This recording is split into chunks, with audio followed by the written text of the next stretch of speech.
You ask when I started to look back rather than forward. Well, probably, if I'm honest, the day I held the body of my beloved son in my arms, before they took him from me and laid him in that cold, dark tomb.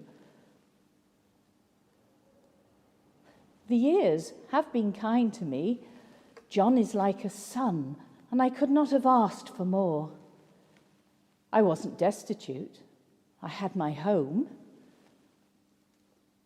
But my dear Joseph had died many years earlier. Although my son spent years travelling, I knew he was there for me. He would come if I needed him.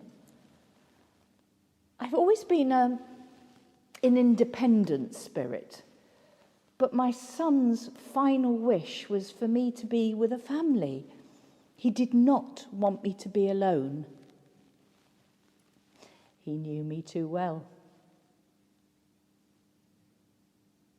Looking back is something we elderly do.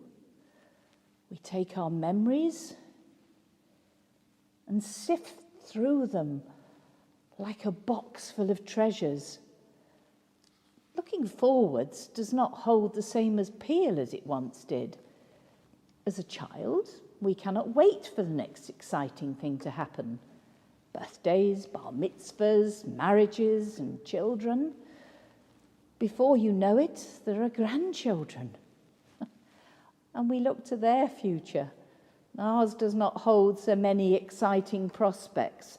So we are inclined to look and relive those past experiences, both happy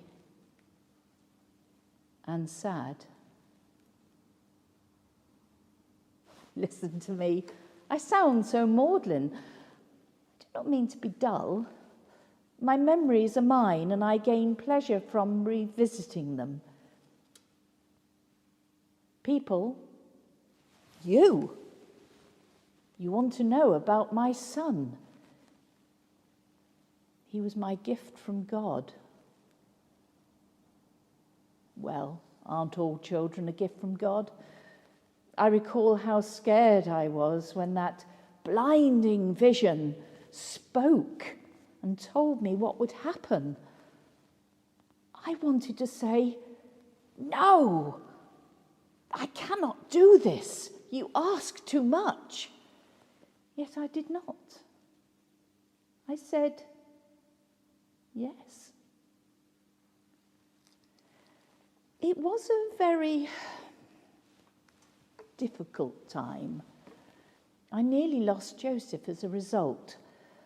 But that kind man found the courage to stand by me, and we made a happy home together with our son. No boy could have had a better, more loving father. I remember when he took him to the temple to present him, we were met by an elderly man by the name of Simeon. He told me that Jesus was destined for the falling and rising of many in Israel. And he went on to tell me that a sword would one day pierce my soul. I pondered on that many times. Once he was 12 years, Jesus was off on his travels with a relative, Joseph. My little boy had become a man. Had I known what would happen, mayhap I'd have tried a bit harder to keep him closer to me. So perhaps it's as well I did not know. You know what happened. It is a story often told.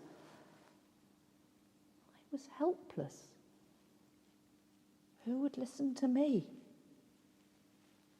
Betrayed by one of his own. I do not blame Judas. I forgave him long ago. If it had not been him, then someone else would have handed my son over. It was his destiny. Simeon had warned me, but he was wrong when he said that a sword would pierce my soul. It felt more like a score of swords, splitting my heart in two.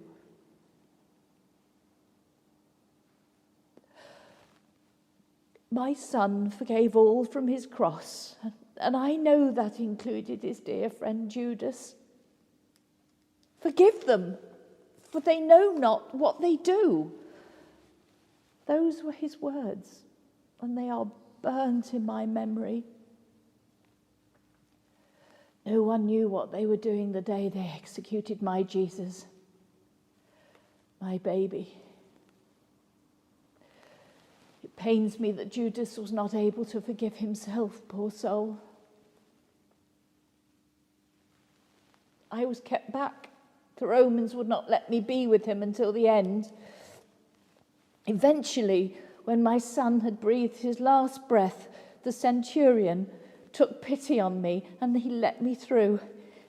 It was he who let me hold him one last time.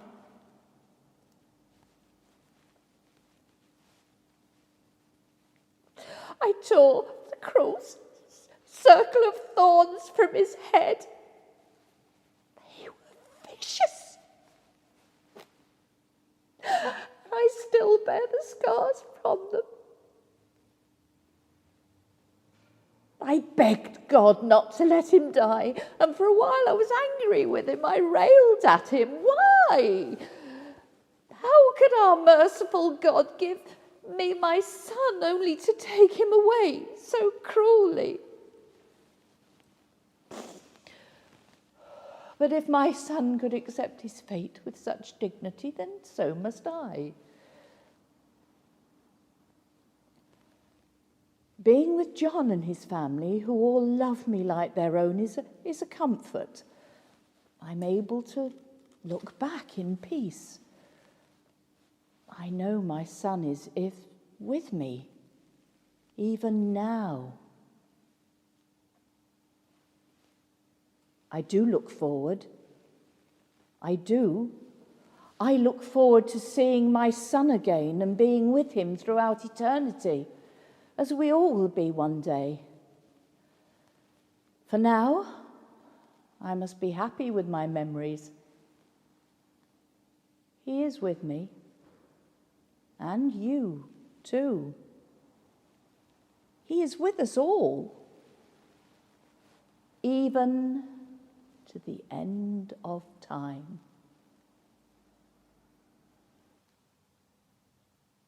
Well, I must get on. I have some bread to make.